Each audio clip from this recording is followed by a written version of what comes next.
Hello everyone, I'm Russell from Plant Trees Pleased. This is Luke and we're going to plant a tree here today. Just make it simple as we can so that you can pick up some ideas how you can do it in your yard, whether it be residential or acreage. We're going to do it so that it works with 90% of trees that we have. What we're going to do today is plant a tree and basically just make lots of manure and a bit of cow manure, a little bit of chicken manure, just a tiny bit of chicken manure, maybe some rotted grass clippings. This is basically what we've got to do to make the ground fertile and make it nice and alkaline. With that, they're just like people. If you eat good food, you stay healthy, you don't get sick, and trees grow very fast.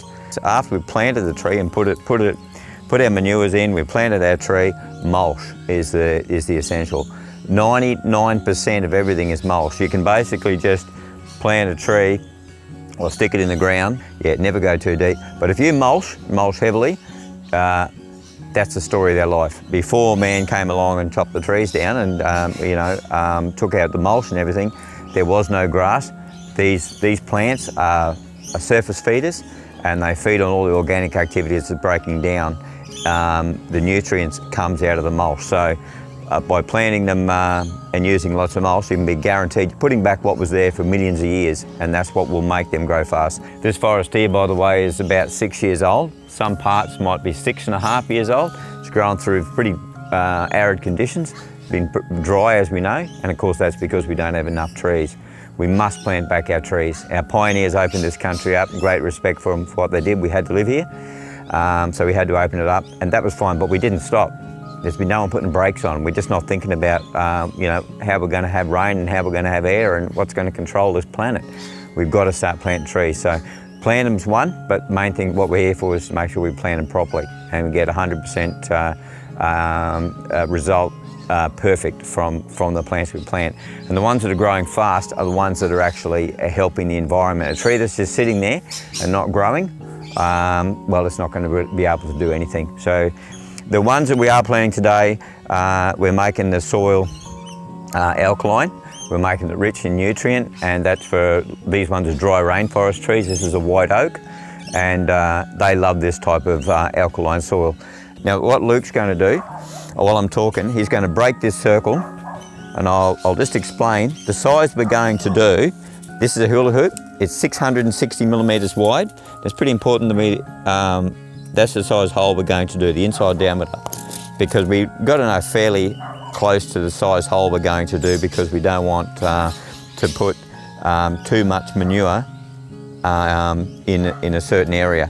If you go slightly bigger, with a hula hoop that was say 2 inches rounder, you need almost twice as much manure to get the same energy into the plant. And we don't want to put too much. So Luke's going to scratch that away and we'll check with a hula hoop that's around about that size. And then we'll put in the right amount of manure, so a little bit of chicken manure, a little bit of cow manure, some water crystals, a little bit of dolomite.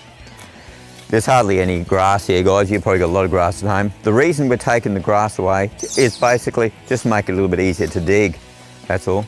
So just scratch that little bit over there, mate, bring it in. That's as simple as that. It's all done. Bring it all toward the centre so everyone can see. That's it, and just bring that little bit there, over there. So you see how quick it is to do it.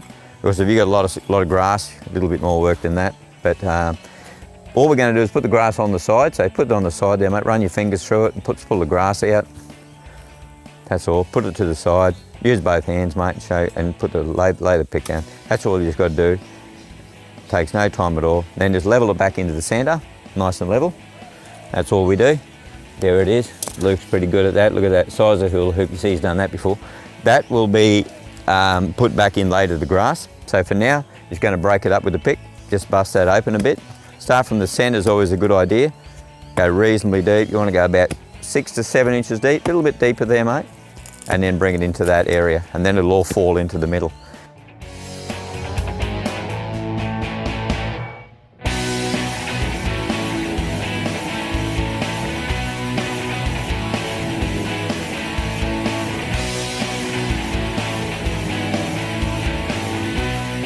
Basically all we're doing is breaking up the soil, because remember this was a track here, it's fairly hard. So we're breaking up the soil, make it nice and soft so the roots can feed. And by the time the roots get further out there, away from the area that hasn't been broken up, they're stronger and they'll be able to fend for themselves. We're going to run the mulch out further, and what that'll do is bring the worms in, and they'll start breaking up the further outside area, so it's all nice and loose continually. And of course, that's the other beauty of mulch. The worms are in there working, they're opening up the soil and making it nice and soft. You can see we've got topsoil here. For those people who might only have about 2 inches of topsoil or 3 inches of topsoil, don't go into the clay, only work your topsoil area. So if you've gone this far and you found, oh, it's hit clay, just work that. You might have to bring a bit more topsoil in and build it up, because you should really be working on about 4 to 6 inches of topsoil at least, give them enough area to live in, and then put the mulch out from there. So that, because the mulch will break down and become soil anyway, so then they're going to have feed continually through. So they'll have nothing holding them back at all. That'll probably do, mate. We can show people just how easy that is to do. Nice and flat now. Just flatten her out. That's it. Just a simple flat. You can use a shovel if you want. Why? The reason we like it nice and flat is because then we're going to lay the manure in. So that's basically all the hard work's done. We've broken it up. So if you'd like to grab some dolomite, mate. Now, using these Chinese containers is a good idea. We all know what a Chinese container is, about that size. So this is about 600 millimetres across, 650 say. So while Luke's grabbing the dolomite, what we're going to do is just put the dolomite on first and mist it nice and fine. So when we've broken it up, we can see that it is mixed properly. Put the manures on top of the dolomite, mix it. When that dolomite's almost disappeared, we'll know it's mixed really well. So that's why we like to put the dolomite in first. So there it is there. At the bottom of that very small Chinese container, a little round one we all get from the Chinese shop. They're about 3 inches across. They're about like a big coffee cup, I suppose. Just sprinkle that, just enough to mist the top of the ground. What this does is help to make the ground alkaline. And like people, if you're alkaline, the plants are very closely related to people in their needs, everything. So here we are. We've got cow manure as the next thing to make it nice and alkaline. We'll fill this one right up. So for this hole, you don't need too much, because it's better, we don't want to give them too much in case they OD on it. We know that's no good if we OD on something. Too much of anything is no good, just the right amount. I would give that, yeah, let's just say two heaped up cups is more than enough cow manure for that. You want to grab the chicken manure, mate. These ones here, by the way, guys, are just from stand up nice and straight, mate, so everyone can see what it is. These ones come from Bunnings. This one's pretty much pure cow manure. Okay, this one is chicken manure. Now, chicken manure, as we all know, has got a lot more nitrogen in it, pretty strong, and this is pretty much pure chicken manure. Might be a little bit of sawdust in there. So one of those cups would be more than enough chicken manure. Remember, if this was a grevillea you were planting, honey gem or something like that, probably wouldn't need to use that. You could use just a tiny sprinkle, but you wouldn't really need to use any. Now you can see we've covered it nice and fine with that one. Okay, this one here is a pellet, and it's got all your different trace elements in it: boron, zinc, iron, copper, all of that. But the reason I'm making a point of this, that is organic. You want something that's organic.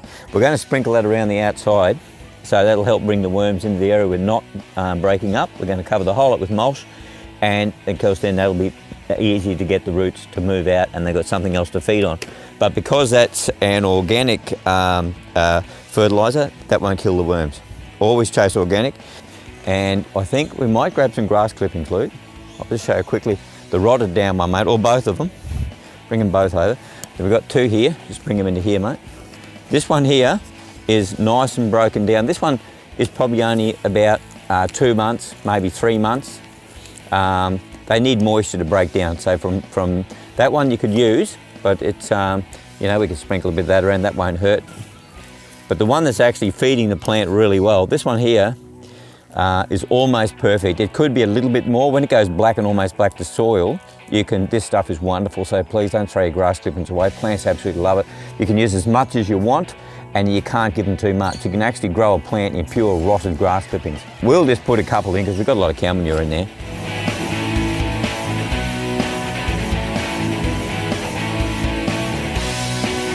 This one is the crucial one, particularly being so dry all the time. We can never get enough moisture. So water crystals, okay? You can pick them up for Bunnings. These ones are about 20 bucks. I mentioned Bunnings because Bunnings got about everything nowadays. What do you reckon, mate? So this scoop here, most conditions, I'll just see, this is a scoop that's provided in the if you've got fairly dry bit of ground, remembering all of us have got diverse ground, some ground's drier than others. Yeah, that scoop is more than enough for that size hole.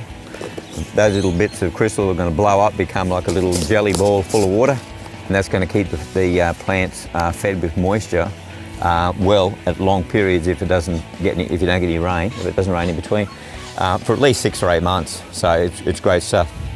All right, Luke, well, do you want to mix that up now, mate? Luke's going to make sure that this is mixed well. We'd probably spend a couple of minutes on this. In the video, you might only see about 10 seconds of it, but we will be about 2 minutes of mixing, and mixing pretty hard, because we want this stuff to be evenly mixed through, so there's no part can burn the plants or anything. And if you mix it well, you stick the plant straight in, the plant loves it, it's all nicely mixed, and he starts growing straight away. Planting well, normal conditions, normal rain conditions, 3 to 4 years. If you plant about 4 to 5 metres apart, trees 4 to 5 metres apart, you'll have a full canopy. It'll close in and it'll actually be self-perpetuating, self-maintaining, it'll look after itself. So you don't have to keep coming in and putting more mulch. It'll drop its own mulch and it'll look after itself, and that's the great thing. No maintenance, you don't have to keep looking after it. So Luke's mixed it up really well now. So that's all we're going to do, is get it nice and level, just nice and easy, and then flatten the top like that, okay? Okay, like that, and then walk it in. So here's Luke now walking it in nice and firm. And the reason we're firming it down like that is just to make it hard again, so when we plant our plant, it's not going to fall over. We'll just re-dig a nice little hole out. So just keep walking over. Luke weighs about 85 kilos, so it's fairly heavy. And that's enough, that's a good amount. And all we've got to do then is get a post hole shovel. So if you want to take out the centre, mate, just a nice round bit out of the middle to fit in that plant. And because it's all nice, the lumps are gone, you can take that out without any problem at all, without the soil falling back in again.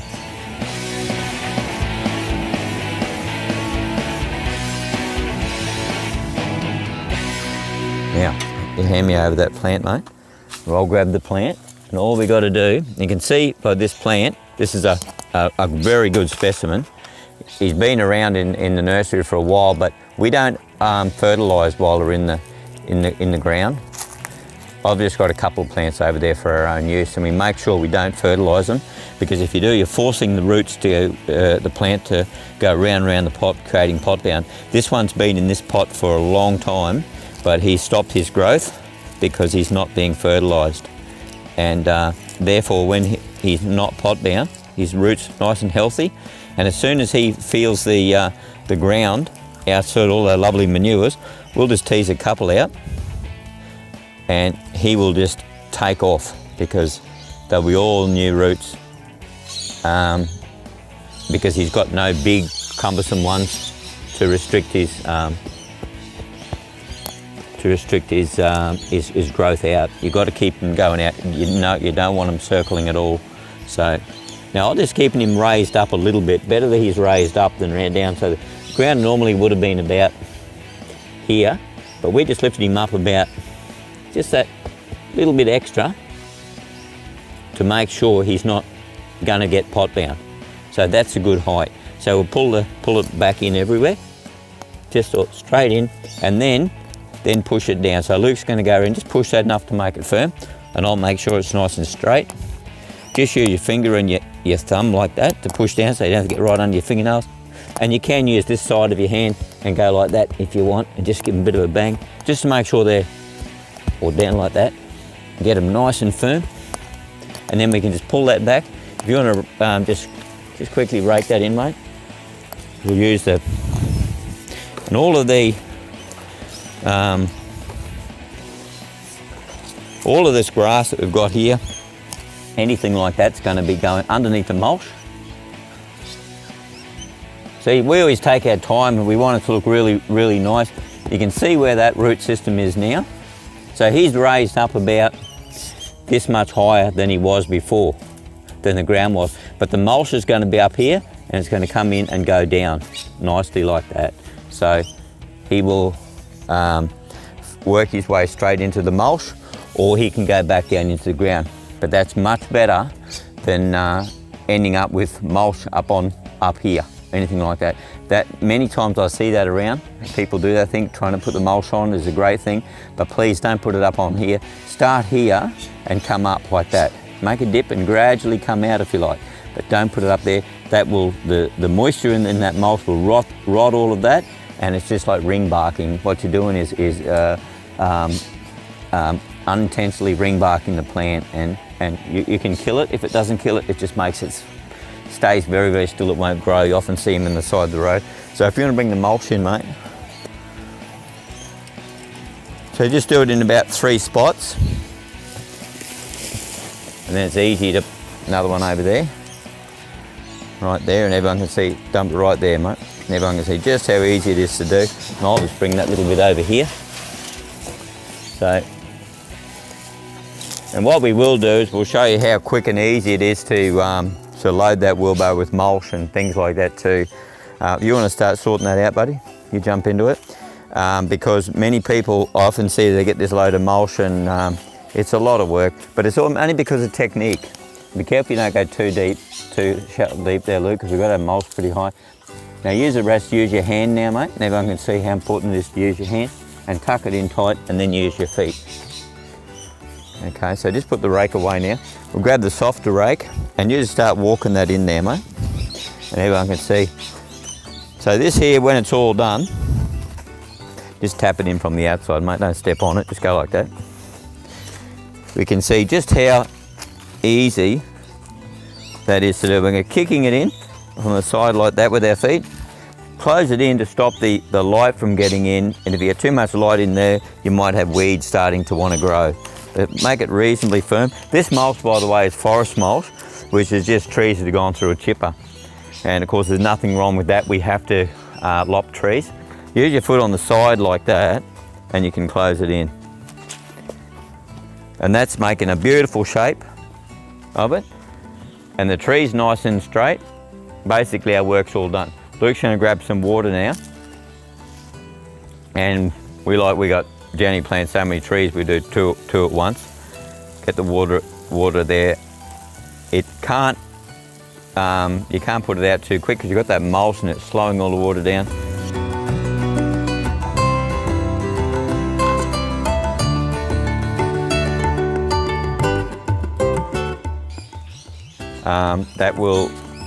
We'll give this a couple of minutes and then we'll give it another couple of watering cans, and that'll actually hold the moisture for at least a couple of weeks. Now these trees around here are, as I say, a few years old, so they'll have roots everywhere. They're going to drink up the water. But so if you don't have any trees, the tree that you planted, it's got all that water to himself. Now remember, this is 1 wheelbarrow. If you could get more, if you could do 2 or 3 wheelbarrows, that's great. And eventually, you can plant yourself a forest or whatever, or do whatever yard you're going to do. Put the whole lot in mulch, just a whole lot, and then he can take his roots everywhere. But this is enough mulch they are happy and they will grow well enough in this. But of course, the further you go, the better you're going to get, the better results you're going to get. So what we're going to do now, most areas people have got a lot of wind, so mate, you got a lot of wind, and we have that competition, that problem with the wind blowing them over. So it is good to stake them. Now the trick I just want to show you today is, I won't bang these too deep or too hard, but you just want them really fairly firm. These are a plastic peg, just use wooden pegs or whatever you can get a hold of, whatever you desire. Wooden pegs, we normally use here, and sometimes I'll only use 3 pegs and just do a tripod, but here for the sake of the viewing we'll do 4. And what we're going to do is we'll just put that back over there. Use this nice soft rope so that it doesn't hurt the tree, and we'll cut 4 pieces about that length. So 4 pieces about this length.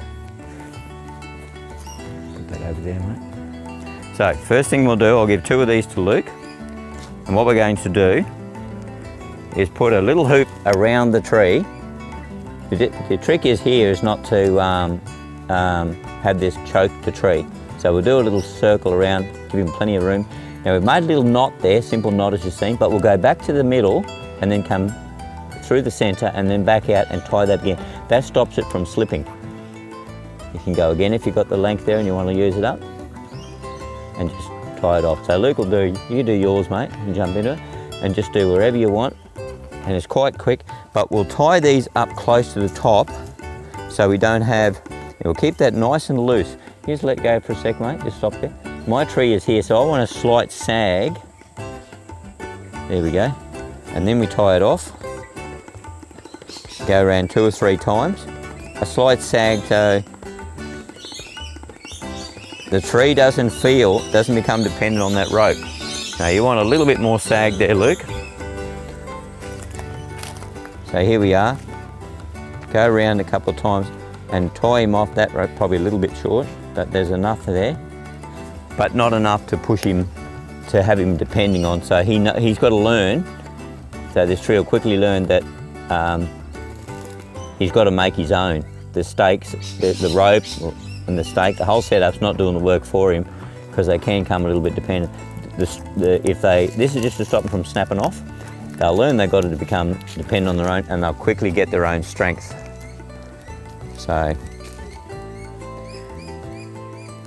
I'll just go around there 3 times if I can.